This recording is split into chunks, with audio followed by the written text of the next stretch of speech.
Was there a turning point before Violator?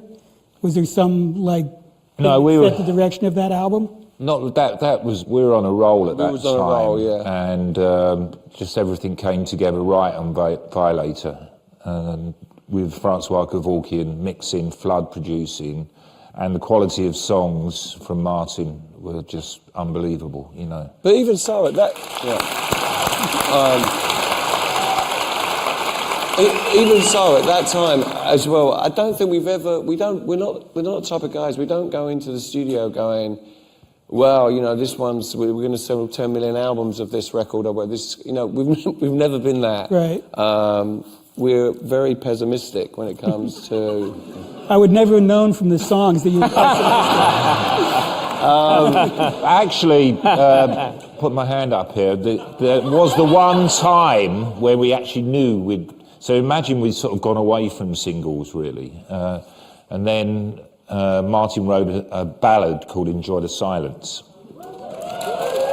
And I think it was in Puck Studio, wasn't it? And Alan, actually. And Flood decided to, you know, speed it up. Martin added put a beat to it.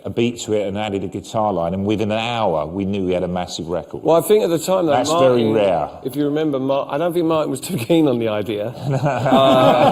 He might have even gone back to the little room at Puck Studios for a couple of days. I think we were told to. I think Flood and Al said, you know, just go away, give us a day or something. We're going to build something up. And I think they came up with a sort of backing track, which was the beat and the groove. And then Flood probably went to Martin, here's your green Gretsch, play something. And Martin came up, like, pretty much the first thing he played was the riff to Enjoy the Silence. So it was like, let's leave that right there. And then I went and sang, and I enjoyed singing it, and that was pretty much it. We knew we had something. Yeah, I think we messed around with it for a couple of days more, and then realised this is gold. Let's just leave it alone. And then before that, we had Personal Jesus out, which I was convinced was going to be a complete disaster. Because using Jesus, you know, that the powers would not play it or whatever.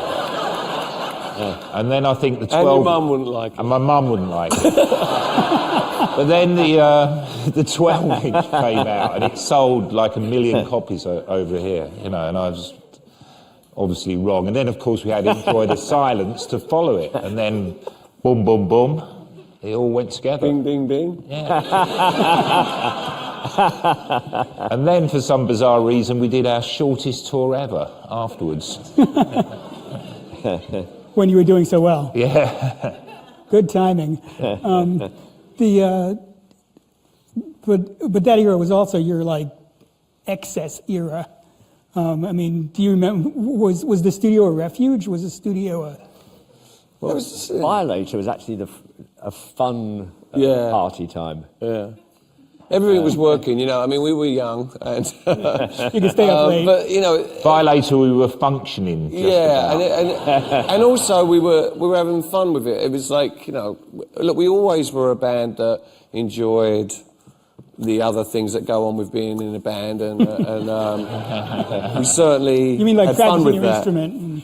Well, you know, it went hand in hand. I mean, quite often in the studio, we'd be sneaking off, you know, Daniel would be left there or whatever, and we'd be going off to a club or whatever, maybe come back later sometime. Really? But that, you know, that's the way things was, and it was a lot of fun. That's kind of the way we did things. We partied hard and we worked hard. Yeah, this was the era of the Tequila Slammers, plus more.